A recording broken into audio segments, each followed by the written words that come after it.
지금 교회에서 인테리어 필름을 붙이고 있는데요. 교회 앞 원룸 사장님이 인테리어에 종사하십니다. 궁금한 것 있으면 묻고요. 많은 도움을 받습니다. 그 과정에 있었던 일입니다. 유아실 낙서가 있어서 연두색으로 새로 붙였습니다. 그 과정에 교회 벽면 창틀 옆에도 연두색으로 포인트를 두면 어떨까, 이런 생각이 들었습니다. 연두색 필름 5m를 구입했고요. 그런데 인테리어를 하시는 사장님이 교회에 오셔서 이런저런 조언을 해주시다가 창틀 옆 벽면에 연두색으로 포인트를 하려고 합니다 하니까 어울리지 않을 수 있다라는 말을 하는 겁니다. 나는 나름대로 고민하다가 선정을 했는데 다른 말을 하니까 내면에 불편한 갈등이 있었습니다. 생각하고 선택을 했는데 바로 보시고 이게 아닐 수 있다 하니까 이전에는 그분의 이야기 하나하나가 들려왔는데 그 말은 불편하게 들려왔습니다. 연두색에 어울리지 않을 수 있어요.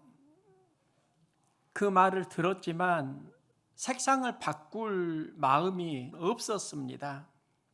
그러면서도 그분은 이 일을 오래 하셨던 분이고 전문가니까 참조할 필요는 있겠다, 이 생각도 드는 겁니다. 그래서 연두색을 창틀 옆에 붙여 보았는데요. 그분 말대로 서로 색상 조화가 안 되는 것을 발견했습니다. 전체 분위기와 어울리지 않았습니다. 그것을 교회 입구 테두리에다 붙일까, 거기에도 붙였는데 어울리지 않았습니다. 유아실 아래 벽면에는 어울렸는데 다른 데는 어울리지 않는 겁니다. 그래서 결국은 골드색으로 모두 다 바꾸었는데요. 일상에서 누구나 경험할 수 있는 사소한 이야기입니다. 이 과정에 내 안에 드는 영감이 있는데요. 그냥 이런 겁니다. 나는 내가 하는 것이 좋은 선택이라고 생각을 하고 그 일을 하는데 자신의 관점에서는 그게 최선이라고 하는 그 생각이 있는데 내가 가진 생각의 최선보다 더 좋은 선택은 많이 있다는 겁니다. 많은 사람은 더 좋은 생각의 선택에 어려워합니다. 그 과정으로 나아가는 것을 꺼리게 됩니다. 목사님이 선택한 연두색 색상이 어울리지 않을 수 있어요. 이 말을 들었을 때 나는 왜 불편했을까? 내가 결정한 생각이 도전을 당했기 때문입니다. 다른 생각이 들어오면 어떤 불편한 도전을 느낍니다. 더 좋은 것이 있다는 걸 깨닫는 데에는 시간의 이동이 필요합니다. 생각이 이동하는데 시간이 걸린다는 겁니다. 생각이 충돌을 당하면 마음은 불편해지고 그 불편함 속에서 생각에 대해서 다시 한번 생각하는 그 사람도 있지만 그 불편한 감정 속에서 자기 생각만을 더욱더 강화하면서 살아가는 인생도 있습니다. 살면서 무엇이 필요할까? 많은 사건 속에서 필요한 건 생각의 건강한 이동일 수 있겠다. 얼마 전 아프간에서 미라클 작전이 있었습니다. 미군이 철수하고 탈레반이 집권을 했는데요. 이 과정에 사람들이 많이 아프간을 떠나려고 카불 공항에 몰려들었습니다. 카불 공항이 순식간에 아수라장이 되기도 합니다. 이런 상황에서 우리나라가 군 수송기를 보내서 아프간에서 한국을 도와준 협력자들 400여 명을 데려오는 그 작전을 세웠습니다. 이것을 미라클 작전이라고 합니다. 일본이나 독일도 그 작전을 했는데 그들은 실패했습니다. 한국이 400여 명을 데리고 와서 세계에서 화제가 되었습니다. 그들은 왜 생명을 걸고 아프간을 떠나려고 했을까? 탈레반에게 생명의 위협을 느꼈기 때문입니다. 그럼 생명의 위협을 받은 그 본질이 무엇일까? 탈레반의 생각과 이념과 우리가 품고 살아가는 그 생각의 이념이 다르니까 이 다름에서 갈등이 일어나는 겁니다. 아프간을 탈출한 많은 사람들을 보면서 더 중요한 이야기가 있습니다. 우리 영혼을 죽이는 수많은 가치와 생각들이 이 시대를 지배하고 있습니다. 그리스도인은 어느 때보다 더 치열한 영적 전쟁을 해야 하는 시기입니다. 코로나로 수많은 사람들이, 영혼들이 죽어가고 있습니다. 모이기에 힘들어지고 기도가 약해지고 예배가 약화되고 있다는 겁니다. 우리는 이런 상황에서 어떻게 성장하는 삶을 지켜갈 수 있을까?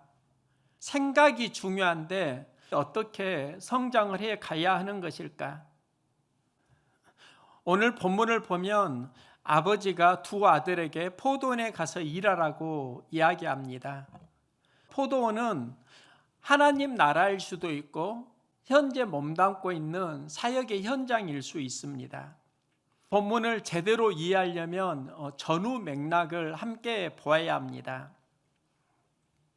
포도원에 두 아들을 보내는 그 사건 이전에 성전 정화 사건이 있습니다. 예수님은 성전에 들어가셔서 강도의 구렬로 만들지 말라고 하시면서 장사하는 사람들에게 굉장히 노하십니다. 그 당시에 장사를 했던 그 문화와 상황이 있습니다. 사람들이 먼 곳에서 예루살렘 올 때 재물을 가져왔는데 초창기에 먼 곳에서 소와 양 그걸 끌고 오다 보면 오는 과정에 다치거나 흠 있는 재물이 됩니다. 흠 있는 재물을 하나님이 기뻐하지 않으시니까 그 예루살렘 공동체 주변에 하나님께 드릴 예물을 파는 상업 행위가 성행하게 됩니다. 그렇게 하면서 하나님을 향한 예배자 마음보다 장사하는 사람들의 상업 마음이 강해지게 되고 또 그곳의 제사장들도 상업하는 사람들과 돈의 문제가 결탁되게 되면서 성전의 순수성이 약화됩니다. 예수님께서는 성전을 장사하는 집으로 만들지 말라, 그리고 장사하는 사람들의 상을 뒤집어 엎으시며 그곳에서 병든 사람이 있으면 그들을 기도로 고쳐주십니다. 이걸 보고 있던 제사장, 장로, 서기관들이 당신이 무슨 권위로 성전에서 말씀을 전하고 또 사람을 고치느냐, 당신의 권위는 어디에서 왔느냐, 이 질문을 합니다. 예수님은 그들의 질문을 받고 그러면 세례 요한의 권위는 어디에서 왔느냐, 이 이야기를 합니다. 그때 예수님의 질문에 서로 의논을 하는데요, 세례 요한의 권위가 하늘에서 왔다고 하면 왜 내 권위는 하늘에서 왔다는 걸 너희가 모르느냐? 예수님이 이렇게 말씀을 할 것이기 때문에 그렇게도 말을 못하고, 반대로 이 땅으로부터 왔다고 말을 하면 많은 백성들이 세례 요한은 하늘에서 온 권위로 사역을 했다. 그게 그 당시 백성들의 믿음이었습니다. 만일 세례 요한의 권위가 사람으로부터 왔다고 하면 백성들과 충돌하니까 그 말도 조심해야 합니다. 그래서 그들은 알지 못한다, 모른다고 이야기를 합니다. 이 상황에서 예수님이 포도원에 간 두 아들의 비유를 하시는데요. 그 비유의 출발이 이겁니다. 너희 생각에는 어떠하냐 묻는 겁니다. 아버지는 두 아들에게 포도원에 가서 일하라고 하시고, 이때 두 가지 반응이 나오는데, 큰아들은 포도원에 가서 일하겠다고 합니다. 예스를 말합니다.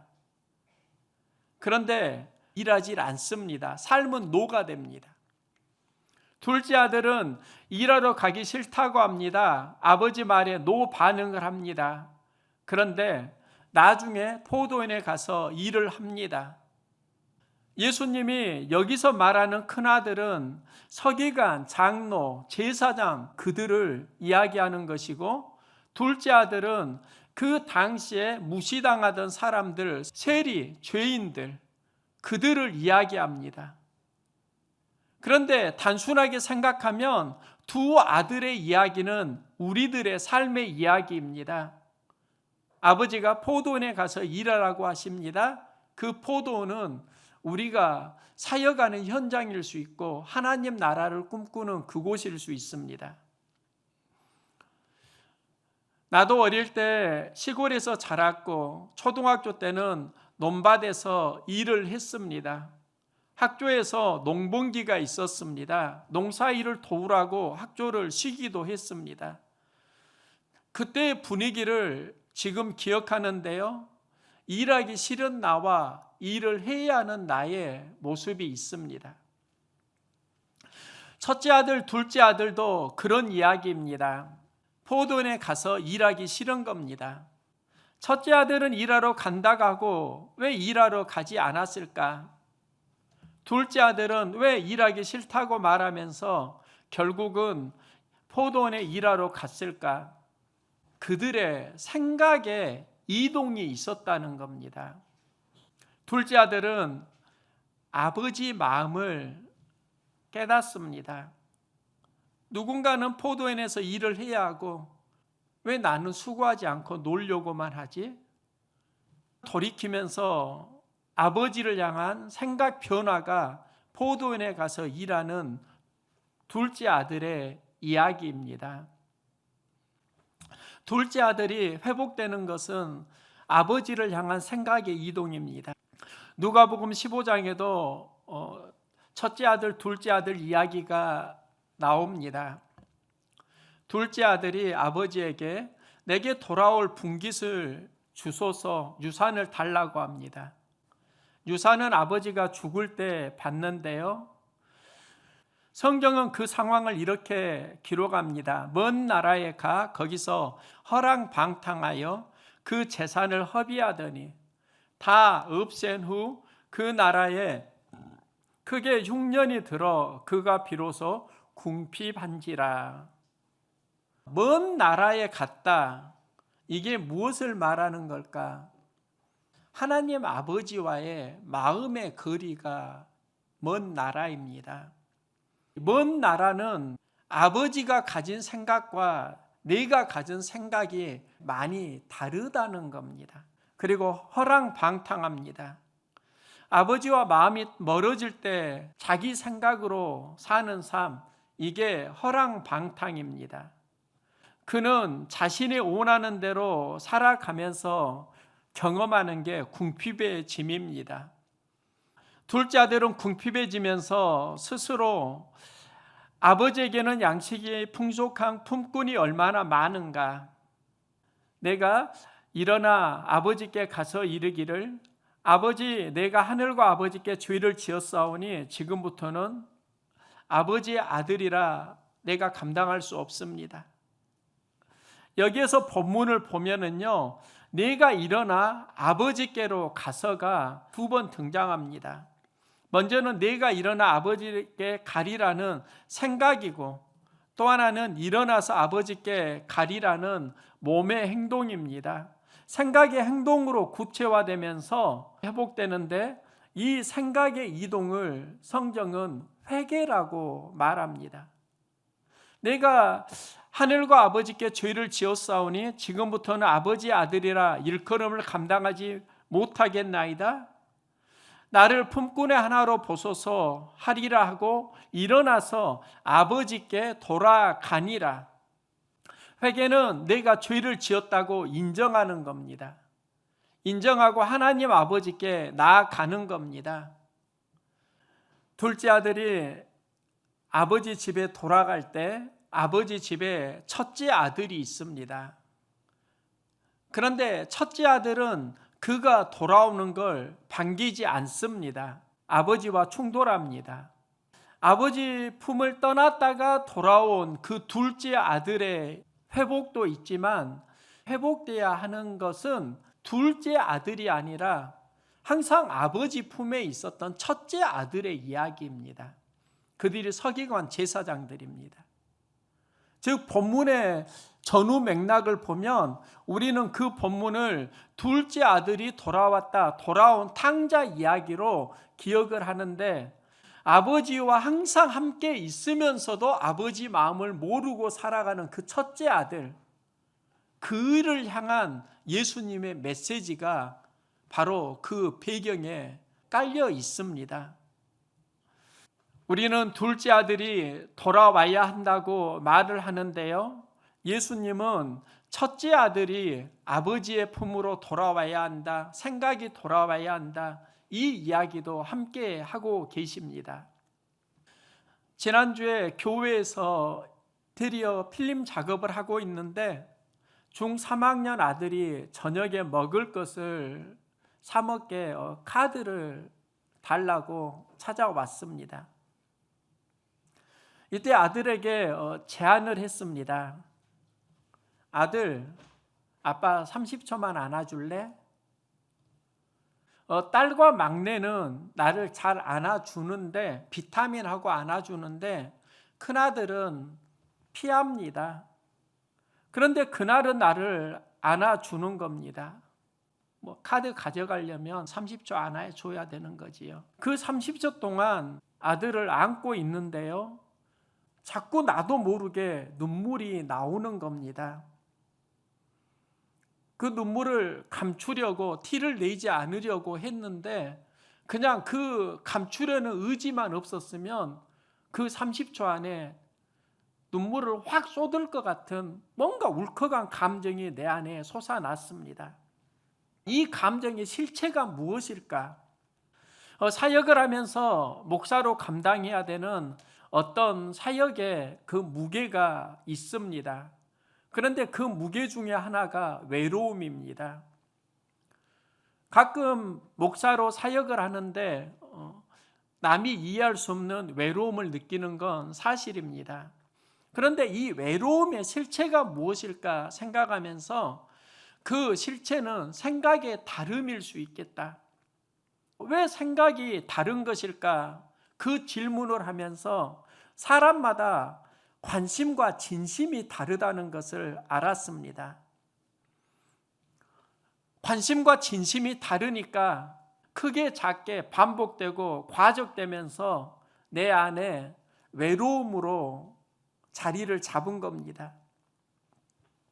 사람은 왜 외로움을 느끼는 것일까? 함께 있어도 관심과 진심이 다르면 외로울 수 있고요. 또 함께 있지 않아도 관심과 진심이 통하면 영적인 소통 가운데 굉장히 기쁨을 누릴 수 있습니다. 내 안에 관심과 진심의 차이가 사역의 현장에서 누적이 되다 보니까 몸이 어떤 반응을 하고 있는 겁니다. 우리 생각을 보면 관심과 진심이 중요합니다. 예수님은 어떻게 하나님 나라 사역을 감당하셨을까? 관심과 진심입니다. 예수님이 유월절에 예루살렘에 올라가셨습니다. 그때 나이가 12살입니다. 친족들과 함께 올라갔는데 오는 길에 친족들이 예수님을 놓고 옵니다. 누군가 챙겼겠지 했는데 어린 예수가 안 보이는 겁니다. 그래서 친족들이 다시 성전에 있는 예수를 만납니다. 그때 예수님의 모습이 성경에 나와 있는데 말씀을 듣고 그 말씀에 대해 질문하고 있습니다. 많은 사람들이 말씀을 듣고 말씀에 대해 질문하는 어린 예수를 신기하게 여기는데요, 이게 무엇을 말하는가? 예수님의 어렸을 때 관심이 말씀에 있었다는 겁니다. 이때 부모님이 내가 얼마나 걱정하고 찾았는 줄 아니? 이렇게 말할 때 예수님은 말합니다. 내가 아버지 집에 있어야 할 줄 알지 못하셨나이까? 말씀에 대해서 질문하고 말씀을 듣고 내가 아버지 집에 있어야 할 줄을 알지 못하겠나이까? 어렸을 때 이 예수님의 모습이 무엇을 말하는 걸까?